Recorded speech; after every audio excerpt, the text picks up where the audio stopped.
Hoje é dia 9/9 de 2020, são 22 horas e 47 minutos. Hoje é quarta-feira. Nós estamos fazendo a leitura de uma obra mediúnica de Edson Flauzino Sene, cujo primeiro rascunho é esse daqui, ó. Nós já lemos até a página 5 em um material que já está postado no YouTube, chamado Giuseppe Restart, Mensagens e Poesias Mediúnicas, Giuseppe Restart. Então foi até a página 5, e aí vai ser colocado blocos, né? No caso, até a página 5 é o bloco 1. E, ao mesmo tempo, uma edição nova, refeita, né, mais aprimorada, que nós estamos fazendo aqui agora, onde esse material, que a princípio eu postei como Giuseppe Restart, entra com o título Perseverança. Então, Perseverança é um romance mediúnico, escrito pelo autor espiritual Shirley, e que teve o trabalho, né, mediúnico, psicográfico de Edson Flauzino Sene. E vamos lá, vamos ler até a página 5, inclusive, porém nessa nova revisão, né? Era tarde e o sol já declinava no horizonte, aos fundos da residência do jovem Giuseppe Restart, com seus 18 janeiros. Ele se encontrava meditando à beira de pequeno caramanchão. Às vezes, Giuseppe passava por um estado alterado de consciência, desdobrando-se em espírito e se vendo na forma de um homenzarrão bruto, com fisionomia rústica, e, para seu pesar, naquela oportunidade cometia atos ilegais e imorais. Tal revelação muito o torturava. Tais visões o atormentavam com regularidade e não as controlando, chega a sofrer ataques epiléticos, seguidos de desmaios. Então ele se recolhe à confiança em Deus, que sempre o avigora em promessas de melhoras. Os familiares o tinham por sonhador, sonâmbulo, anormal e desequilibrado. Filho de pais orgulhosos e ricos, os quais se sentiam violentados com a rotina do rapaz. Eles tinham vergonha do Giuseppe. Posses, grandes posses materiais, garantiam a estabilidade financeira de sua família, bem como dava ao Giuseppe a oportunidade de penetrar no infinito de si próprio e de apreciar aquilo que sua mente abarcava, sem prejuízos à própria sobrevivência. O pôr do sol sempre o convida à psiconáutica, não obstante o seu temperamento estabilizado em atitudes acauteladas e serenas. Entre os familiares era ridicularizado e chamado de folgado. Giuseppe, apesar de ajuizado, sereno e paciente, não encontrava palavras para se justificar aos comensais em relação ao tempo empregado nestas introspecções e os benefícios que delas obtinha. Limitava-se apenas a dizer que precisava rever o que fez de errado em outros tempos e encontrar os meios de se redimir.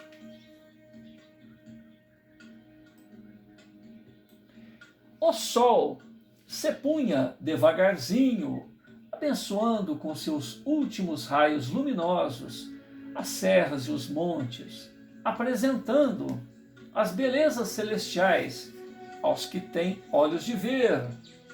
Quando então surge no zimbório o argente, o brilho lunar, Giuseppe Restart assiste deslumbrado ao movimento celestial, embalado pela sinfonia das aves, anuros, cigarras e grilos, homenageando a sublimidade do Criador.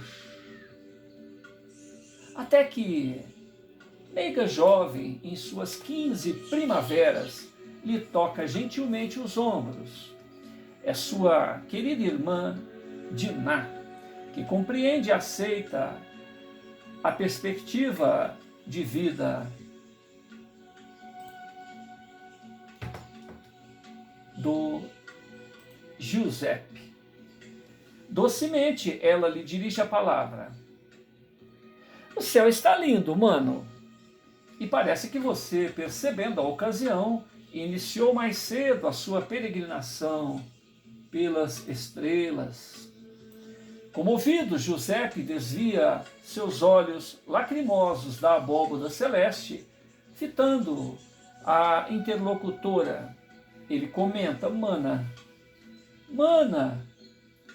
note a beleza do firmamento, as estrelas viajam, quais anjos de luz a rasgarem o céu, anunciando o amor entre os homens, distribuindo o sentimento de fraternidade entre os povos, sem limites geográficos, títulos, posses materiais, raças, castas e cores. Eles, os anjos, buscam renovar conceitos de vida,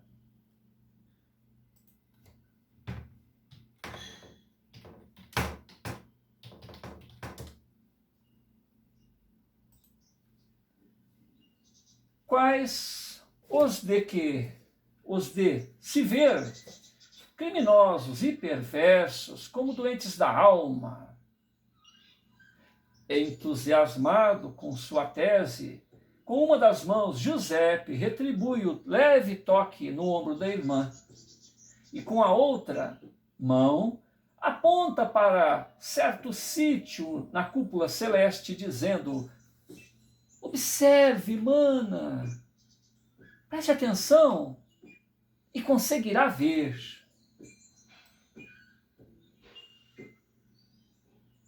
Envolta na grandeza de alma de Giuseppe, ela olha, mas não alcança tal deslumbre.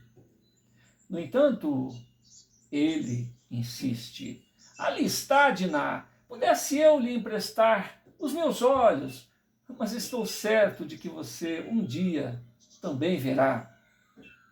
Diná compreende a emoção do irmão e percebe que ele poderá até desfalecer. Então ela tenta harmonizar as emoções dele, arriscando interpretar-lhe os gestos e sinais. Mais que um irmão, Giuseppe é um bom amigo que, ao pôr do sol, costumeiramente se despede do chão da terra e viaja rumo às estrelas, o que causa em Diná antecipadas lágrimas de saudade. As palavras de Giuseppe são poemas da alma, ocasionando a expectativa de reencontro breve, revelador e misterioso.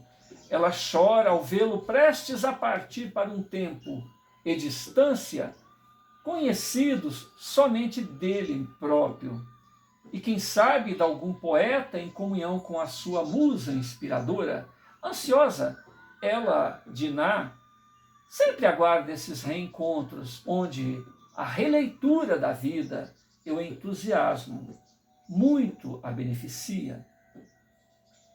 Giuseppe só soube retribuir toda a ira a ele endereçada com muito amor, sorri da adversidade, tem com ele a paz e a distribui fartamente. Ele sempre ajuda a quem o permite. Quando ofendido, revela. Quando ofendido, releva as mágoas e perdoa com ligeireza. É como se Giuseppe tivesse o céu dentro de si e o oferecesse no que há de melhor, ou seja, na sua vivência do bem. Giuseppe era todo coração, o transparente e autêntico amor a caminho do outro, sem ambições, orgulho, fazendo a outrem o que deseja para si próprio. vivendo o bem e a simplicidade. Ele falava do amigo e mestre Jesus com intimidade e, em todas as oportunidades, louvava-lhe o nome e a memória, dizendo que a vida do Cristo é a maior história de amor que o mundo conheceu. Entretidos, Giuseppe e Diná não percebem a aproximação do irmão mais velho, Sarvin, que se intromete no assunto em tom de zombaria. Então, sonhador, como lhe parece o céu hoje? Você viu alguma figura celestial? Viu alguma outra figura celestial? Quem sabe não será a chegada do Salvador, retornando do céu para arrebatar os crentes? O primogênito da casa não perdia a ocasião para provocar Giuseppe, perseguia-o sempre a tal ponto de produzir-lhe vertigens somente com a sua aproximação. Sarvin, sabedor disto, implica-lhe o quanto pode até que Giuseppe desfaleça e, ato contínuo, Sarvin comunica o ocorrido aos genitores em tom de enfado. Diná inutilmente interfere nos acontecimentos, enquanto Giuseppe permanece ao solo em contrações musculares involuntárias. Impiedosamente, o irmão mais velho ainda comenta: lugar de doido é no asilo.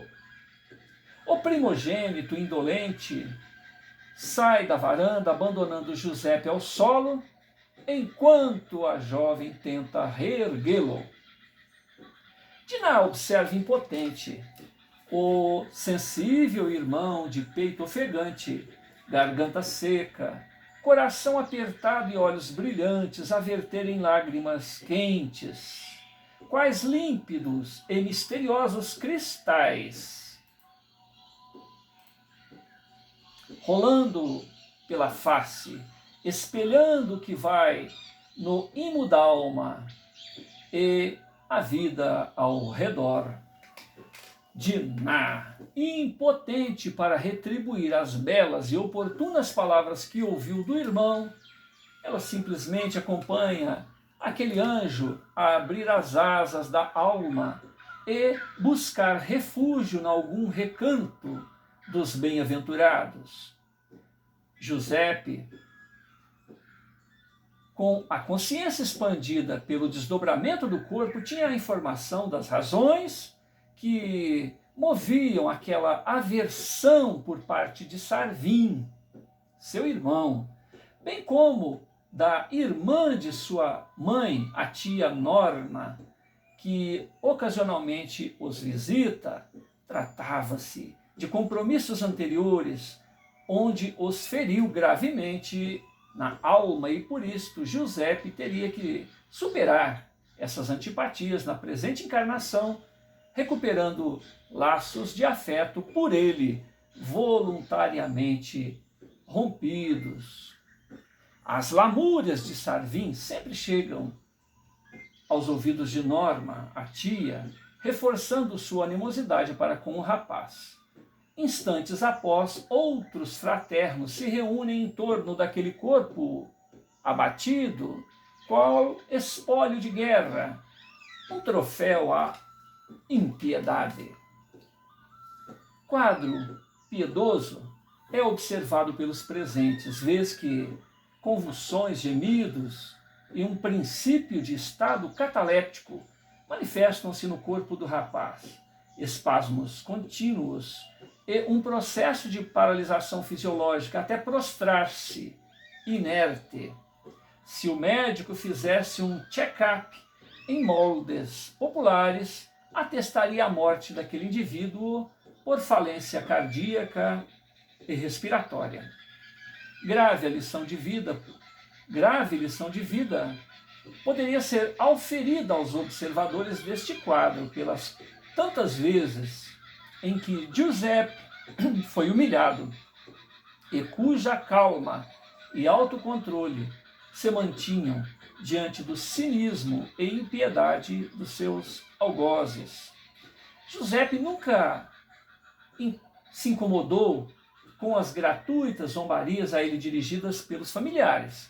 Em relação ao seu estado de saúde, ele as retribui com perdão, autocontrole, serenidade e sublimação.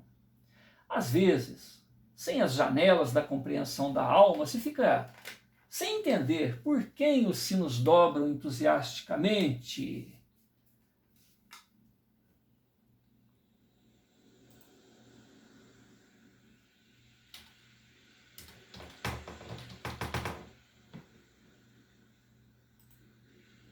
Homenageando os verdadeiros e desconhecidos heróis, almas despertas, perseverantes, que percebem gratamente a solidariedade a verter dos céus em seu socorro, o calor fraternal, doces vozes que em uníssono louvam a misericórdia divina que a todos restitui a possibilidade de se reabilitar junto à própria consciência, às situações em que se equivocou e aos corações a quem feriu.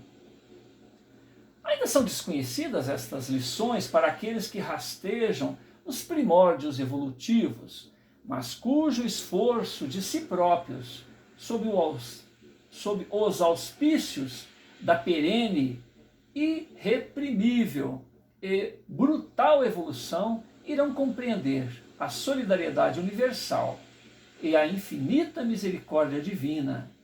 São os aflitos e desorientados de todos os tempos que, tendo clamado por piedade ao se lembrarem do passado execrável, onde desmereceram a mão alheia, e mesmo assim são socorridos pela solidariedade fraternal que carreia toda a criação divina.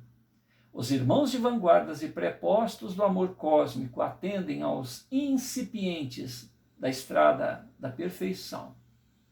É a lei da vida a exigir reparação e retribuição, carreando esforços para que cada qual possa se exercitar no amor incondicional, restituindo a outrem as bênçãos e benesses que lhe foram auferidas por predecessores que deixaram diretrizes de luz enquanto caminham.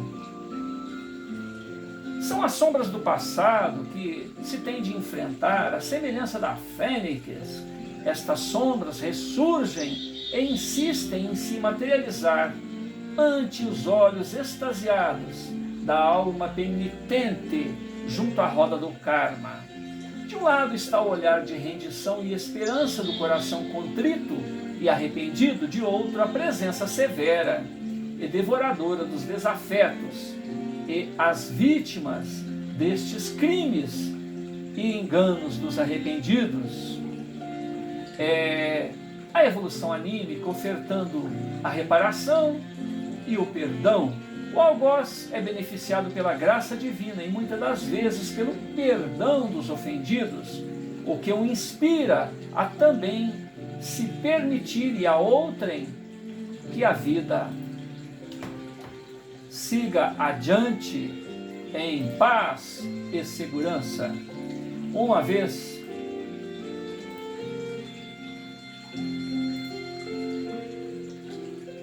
que os conflitos e remorsos inúteis apenas paralisam esforços, ninguém se esquece da experiência e do fato ocorrido, uma vez que a memória deve trabalhar na construção do ser e não na escravidão. Pela culpa, há um passado de equívocos, assim permitindo que uma época nova e bem-aventurada se instale e floresça no coração das almas evolvidas.